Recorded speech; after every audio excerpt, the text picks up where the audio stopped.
Pak Ranto, mau nggak jual rumahmu kasih ke orang miskin?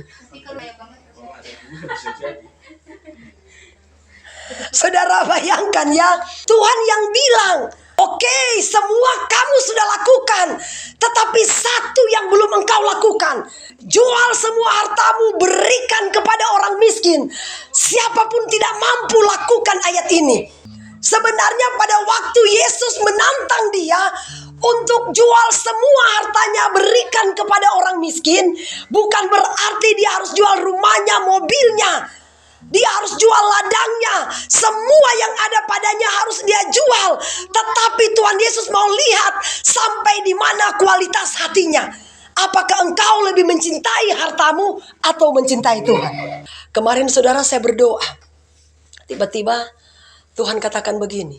Mau gak kamu lakukan ini ayat ini? Jual semua yang kamu punya, berikan ke orang miskin. Aduh, saya bilang sama suamiku, Pak, mau gak kita jual semua tanah kita kasih ke orang miskin? Suamiku langsung cepat-cepat. Tidak apa-apa, kalau Tuhan yang suruh, lakukan saja. Oh, saya bilang puji Tuhan. Ya, saudara, terkadang kita diuji. Ya, itulah saudara kalau kita ingin memiliki harta sorgawi. Harta sorgawi itu lebih indah. Amin. Harta di dunia ini satu saat nanti ngengat dan karat, bahkan pencuri akan datang menghabisinya. Tetapi ketika kita mengumpulkan harta di sorga, menabur di dalam pekerjaan Tuhan, saya percaya satu saat di saat kita butuh, sorga pasti akan terbuka bagi kita. Amin. Satu saat saudara, seorang hamba Tuhan, dia cuma punya uang 50.000. Terus datanglah satu bapak, Bu, bisa nggak saya pinjam uang? Berapa kamu mau pinjam? Saya mau pinjam 50.000 aja karena anakku sedang sakit. Waduh, ibu pendeta bilang begini, aduh, uangku memang tinggal 50.000. Tapi kalau saya kasih sama bapak ini, sedangkan anak saya butuh susu. Saya mau beli uang ini untuk susu anakku. Aduh, kayak gimana ini? Tiba-tiba dia kasih tahu suaminya, Pak, gimana ini? Bapak itu katanya dia anaknya sakit. Tapi uang kita tinggal 50.000, mau beli susu, gimana? Ya, kalau memang Tuhan suruh kamu kasih aja. Akhirnya dia kasih. Terpaksa katanya anaknya dia kasih makan yang di atas nasi itu yang kayak susu. Dia kasih minum itu anaknya. Habis dia kasih susu itu, tiba-tiba dia terima telepon.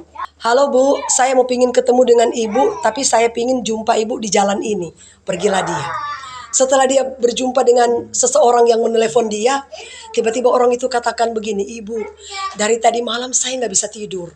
Saya ini teringat terus sama ibu. Terus Tuhan suruh saya memberikan amplop ini sama ibu. Ternyata apa isi amplopnya? Uang 10 juta, melebihi dari 50 yang dia berikan kepada orang itu. Amin. Ya, karena firman Tuhan yang katakan saudara, menabur di dalam kekurangan. Jangan nanti kita berkelimpahan, Tuhan nanti kok kita so kaya baru kita menabur. Jangan. Di saat kita kesusahan, di saat kita tidak punya apa-apa, tapi ketika kita berani menabur dengan iman, saya percaya sorga pasti akan terbuka bagi kita. Amin. Saya dengan suamiku pergi ke Kurun. Motor suamiku rusak. Suamiku saya bilang begini, terus bagaimana ini Pak mau perbaiki motor? Suamiku diam aja. Tiba-tiba kami mampir di rumah makan yang cuma 13.000 satu porsi. Sambil kami berpikir, tiba-tiba ada yang telepon. Halo, shalom, Bapak ada di mana? Kami kebetulan ada di Kurun.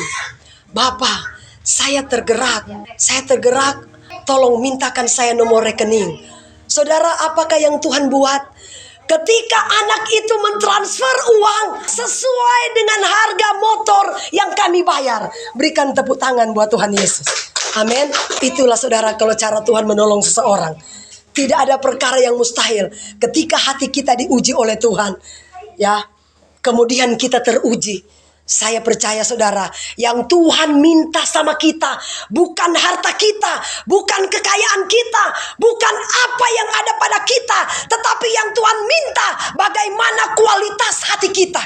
Kita persembahkan kepada Tuhan. Karena dia katakan, persembahkanlah tubuhmu, karena itu adalah ibadah yang sejati. Amin. Tuhan tidak katakan persembahkan hartamu, tidak. Tetapi dia katakan persembahkan tubuhmu. Karena tubuh kita adalah ibadah yang sejati yang harus kita persembahkan di hadapan Allah. Amin. Haleluya. Untuk itu mari saudara, kita mempersembahkan hidup kita yang terbaik buat Tuhan. Karena saya percaya tepat pada waktunya Tuhan akan menolong, bahkan memberkati anak-anak Tuhan yang setia kepada